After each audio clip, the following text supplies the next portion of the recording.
Por que o score de crédito tem tanto impacto na vida dos americanos? Score de crédito, também chamado de pontuação de crédito, é um indicador que vai de 300 a 850 e serve para avaliar o grau de credibilidade financeira de um indivíduo.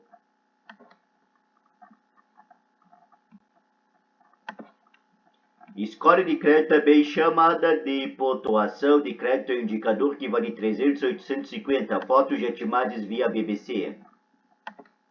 Nos Estados Unidos, os 3 dígitos de score de crédito e credit score podem fazer a diferença não somente na situação financeira de uma pessoa, mas até na de seus descendentes.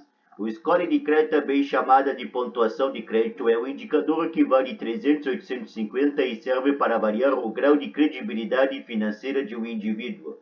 O número determina quem vai conseguir o empréstimo, um cartão de crédito ou uma hipoteca, além de afetar os valores como o do seguro do carro ou do depósito exigido ao alugar um apartamento. Caso a pessoa consiga a hipoteca ou o empréstimo que pediu, o score de crédito ainda vai definir o valor dos juros que ela irá pagar, e a diferença pode ser gigantesca. No atual cenário econômico dos Estados Unidos, as taxas de juros de um empréstimo podem variar um pouco mais de 5% a mais de 35%, e muitas vezes o que determina o valor é justamente o score de crédito de quem pede. Quanto mais baixa, maior a taxa e vice-versa. O impacto de nível astronômico. O score de crédito tem um impacto nada menos que astronômico sobre a vida dos Estados Unidos, diz Nicholas Smith, diretor de tecnologia e inovação da Solas AI, empresa que detecta e mitiga possíveis padrões de discriminatórios dos algoritmos que as instituições financeiras usam para avaliar pedido de crédito.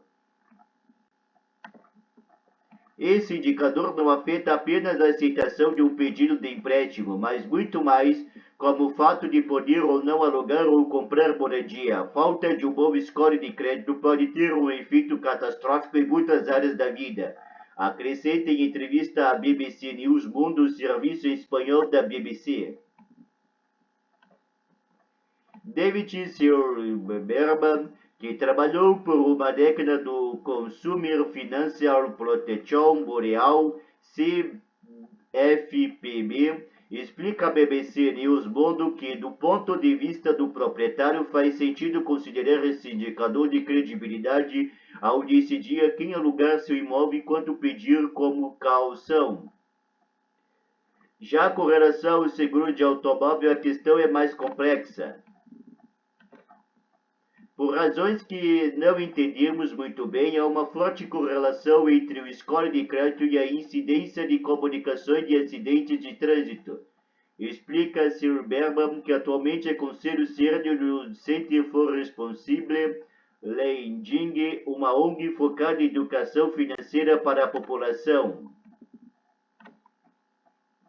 Por outro lado, da falta de outros dados válidos que indiquem a probabilidade de alguém ser mau motorista, as seguradoras procuram avaliar dessa forma o risco da pessoa realmente acabar envolvida em um acidente que lhe custará dinheiro. O especialista garante que as diferenças entre um score de crédito alto ou baixo são claras. Com um score de 500 é quase impossível conseguir o empréstimo, a menos que os juros sejam extremamente altos. Isso significa que vai ser muito difícil comprar uma casa ou até um carro, do qual a pessoa talvez precise para trabalhar, diz ele. O score de crédito é calculado com base em diferentes fatores, fotos e imagens via BBC. Objetividade que afeta os imigrantes. O score de crédito que estabeleceu nos Estados Unidos durante a Segunda Guerra Mundial, quando os bancos não haviam suficiente pessoal qualificado trabalhando para avaliar a credibilidade dos requerentes de crédito, foi criado então um tipo de cartão de pontos, facilitando aos funcionários não especializados que seguiam instruções rigorosas a tarefa de decidir a aprovação dos pedidos. Em meados da década de 1950, Fair Isaac Companai Fico transformou esse método em um instrumento estatístico padrão. Atualmente existem vários desses indicadores, mas o da FICO é de longe o mais usado nos Estados Unidos. Ele é calculado com base em diferentes fatores como histórico de pagamentos, o saldo devedor, a duração do histórico financeiro, os pedidos de cartão de crédito recentes e os tipos de crédito que a pessoa possui. Por exemplo, pode ser apenas cartões ou também empréstimos parcelados como hipotecas, carros, etc. Cada um desses fatores tem um peso diferente no cálculo final, mas o histórico de pagamento é o principal. A adoção desse tipo de indicador de crédito foi considerado um progresso, pois os pedidos passaram a ser avaliados de acordo com parâmetros objetivos e não através das características demográficas do solicitante como anteriormente. A alternativa era deixar que se julgasse de forma subjetiva que poderia receber o empréstimo enquanto deveria ser cobrado de juros. E há todas as razões para pensar que esse julgamento pode ser altamente tendencioso. O score de crédito, pelo menos, é uma forma objetiva de medir risco, além de ser eficiente, porque permite tomar decisões rápidas, já que os acessos às informações é instantânea, diz Silberman. Mas o método também tem desvantagens. A principal desvantagem é que perpetua discriminações históricas como o racismo e a desigualdade social, alerta o especialista. Ele explica que, por exemplo, os pais com maiores recursos financeiros para ajudar seus filhos a aprovarem seus primeiros pedidos de crédito, começando assim a construir um bom score de crédito, além de poder ajudá-los se estiverem em dificuldade, evitando que se reflita no indicador. Quem vem de uma situação socioeconômica diferente vai começar a construir seu histórico de crédito mais tarde. Terá que trabalhar mais e acabará com uma pontuação mais baixa. Isto cria uma grande disparidade entre brancos e negros, e entre brancos e latinos, perpetuando assim as desigualdades também no futuro, afirma. Um estudo realizado em 2022 constatou que quem teve seu primeiro cartão de crédito entre 18 e 20 anos, com os pais como consignatários, aos 30 anos, tinha um score de crédito em média 29 pontos mais altos que o dos jovens que obtiveram os cartões sozinhos e 55 pontos mais altos que os que construíram seus históricos por outros meios. Na escala FICO 300 a 850, uma pontuação entre 670 e 739 é considerada boa.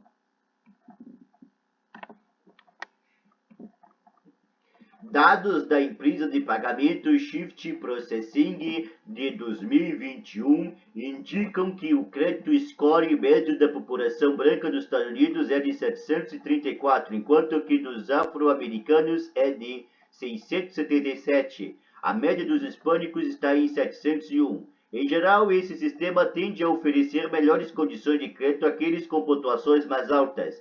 Além disso, ao atribuir uma pontuação, o sistema não considera apenas os dados, mas também o histórico de comportamentos financeiros das pessoas com dados semelhantes.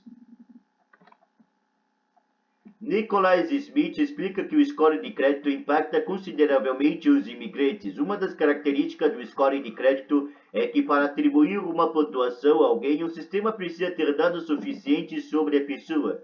Então, por exemplo, se alguém migrou recentemente para os Estados Unidos, ainda não há informação sobre o indivíduo, o algoritmo não sabe nada sobre ele. A pessoa pode ter pago suas dívidas em dia a vida inteira, mas não há dados sobre isso neste país, então ela não pode ser pontuada e o sistema interrompe como alguém sem histórico de crédito. Isso pode ser muito injusto, afirma. Smith explica que, com o tempo, é possível corrigir essa falha à medida que a pessoa constrói seu histórico de crédito, obtém empréstimos, cartão de crédito e paga as suas contas. Então, o sistema pode até oferecer uma pontuação mais justa, embora já que trabalha com dados históricos, acabe inevitavelmente absorvendo algum dos vieses e discriminações históricas que existem nos Estados Unidos, diz ele. E isso não tem solução fácil, conclui.